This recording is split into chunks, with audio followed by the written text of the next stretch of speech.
Lynn here, and today I'm going to be doing my January book haul. Actually, I'm pretty proud of myself because quite a lot of these books were sent to me, so I didn't go absolutely ham and buy a crap ton of books, so yay for restraint. We never stop growing. Actually, there's one book in here which shows that I have no restraint whatsoever, so I take that back. So the first book I would like to talk about is a book which Titan Books sent to me, and that is Winter Song by S.J. Jones. This book is about a girl called Lyselle.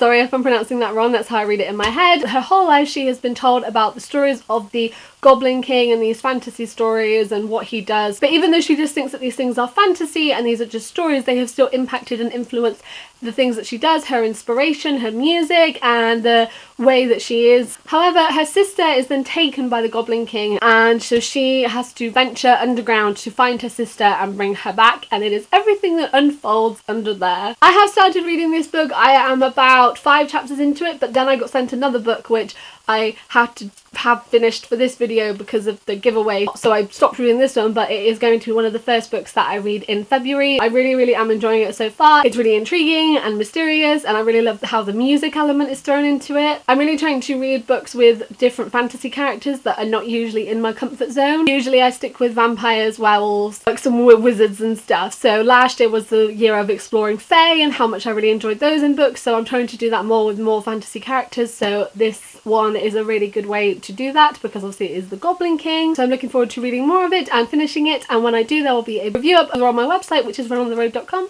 Then Usborne Publishing sent to me Unconventional by Maggie Harcourt. This is just a proof copy. The book is out on the 1st of February. It is a contemporary book. It is romance. It's about being a fan and how everyone is a fan of someone. And it is just a really light, fluffy, cute, romantic read. If you like Rainbow Rowell and Stephanie Perkins, then this book is definitely for you. And then Tor Publishing sent me The Rising by Heather Graham and John Land, which is a sci-fi thriller book, sort of like Stranger Things-esque thriller story, and it's about a boy called Alex, and he's always known he's adopted and that his parents are not his birth parents, but he doesn't realise that he actually may not be completely human, and his parents may not have taken him in just from an adoption agency, and it may have been a completely different place that they took him from. So it is exploring all of that and finding out about his family. He's completely thrown in. He ends up on the run because there are people trying to find him, and lots of stuff goes down. I just finished this book. It just sort of, you jump straight into the story, but then it kind of slowed down a little bit and then it jumped back up again, so in the middle there was a little lull, but other than that I really liked it. I'm really on a sci-fi kick at the moment. I just keep reading loads of sci-fi stuff, so I really liked this one. It was really good. I'm so glad that Tor Books sent it to me. I will actually be working with Tor Books to do a giveaway for you. I'll be giving away 2 copies of the book. There'll be a rafflecopter down in the description where all the details of the giveaway will be explained and how you can enter, but obviously Rafflecopter explains how you can do it. You can do different things to earn different entries and then it picks someone at random. The giveaway is US and Canada only. So obviously I am British and I live in the UK, so it's weird that I'm doing it for there, but this book, because of book rights and stuff, it is only for that area, unfortunately. But obviously I know that I have viewers from there, so obviously feel free to enter. You have to be willing to give me and the publishers your address so they can obviously send you a copy of the book. Definitely go and enter. I will put all the information in the description. It's definitely worth it, especially if you love sci-fi and you love shows and stuff like Stranger Things, because it was really good. I also was sent a ebook by Bloomsbury Publishing. I really want to use my Kindle more in 2017 because I've really neglected it the past year. I don't read books on it, I just read fan fiction. I was sent a copy of We Come Apart by Sarah Crossan and Brian Conahan, and this is about a girl called Jess and about a boy called Niku. Niku and his family have moved from their home to start a better life, and Niku just wants to get an education and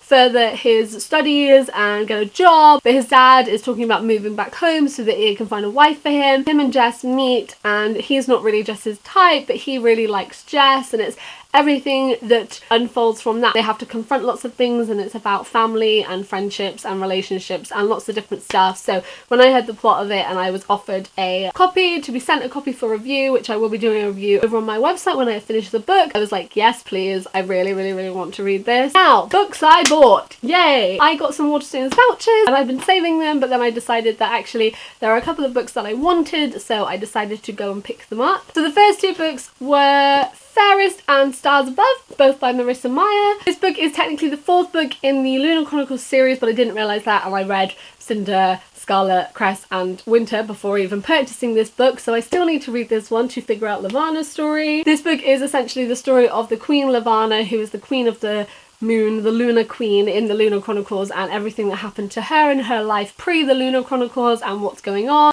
I'm really excited to hear her story and to see what's made her the way she is and what's turned her into the evil queen that she is, so I am looking forward to reading this. I need to get on that very quickly. And then Stars Above is a short like novella, so it's loads of different stories all centered around characters in the Lunar Chronicles, and there is an extended epilogue at the end as well, which is like what happened after winter, and I loved it. It made me melt. So yeah, so this one as well was another one that I got. I went to go and visit my friend Ellie in Birmingham, and I got them while we were there because I was like, I need more of the Lunar Chronicles, people. And then I also got Simon and the Homo Sapiens Agenda by Becky Albertalli. This book is a LGBTQ+ novel. It's about a boy called Simon who is gay but he's not currently out yet, and then there are circumstances and stuff happens with that, and it's kind of what happens next. I've heard loads of good things about this book. Like, I don't think I've heard a bad thing about it. I'm really excited to read it and see what my thoughts are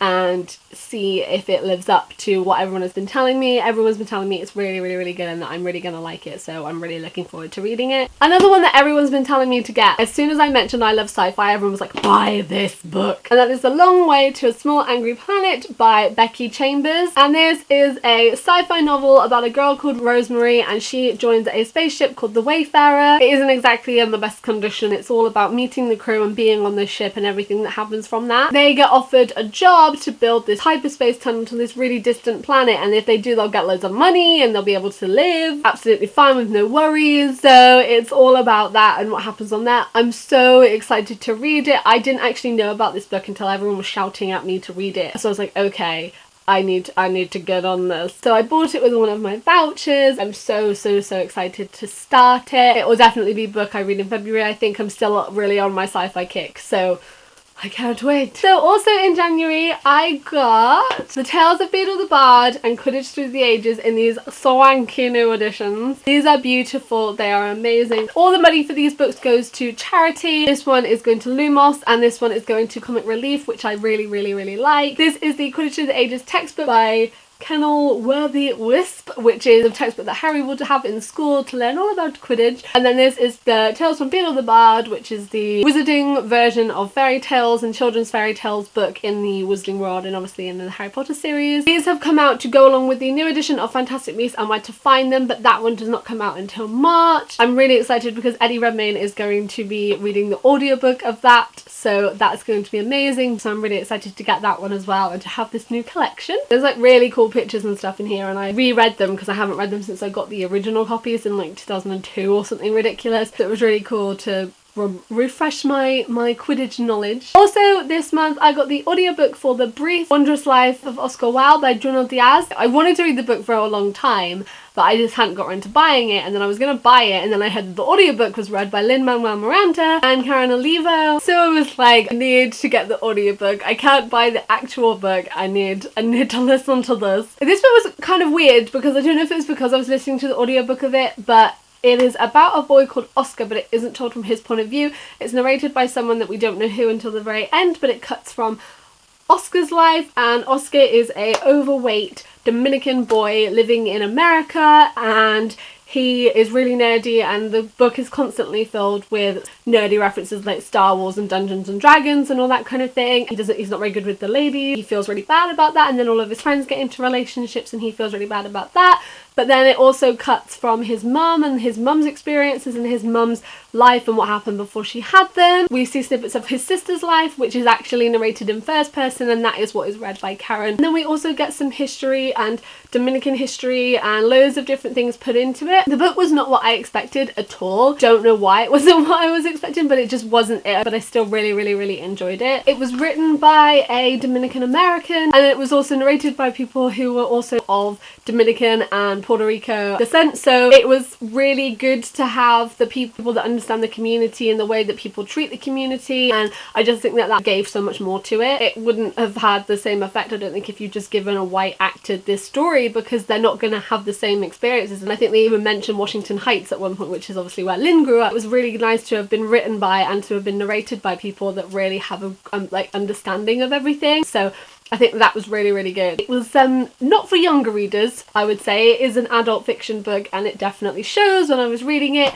It's definitely not something that I think if you're younger than I mean, it depends on your understanding of things, but I would sort of say is like 17 plus, because there was some stuff. But it was really good. I really, really loved seeing, I think it was really good to see how people treat people from different cultures, and how people also treat overweight people, just violence and growing up in the different thing, and family, and how sometimes you don't get on with your family, stereotypes of Dominican people. And I just think it was a really, really good book, and just wasn't like a sugar-coated, whitewashed portrayal. It was like a really raw, good thing. I really enjoyed it. It was not what I expected, but I really liked it, and I really liked listening to the audiobook.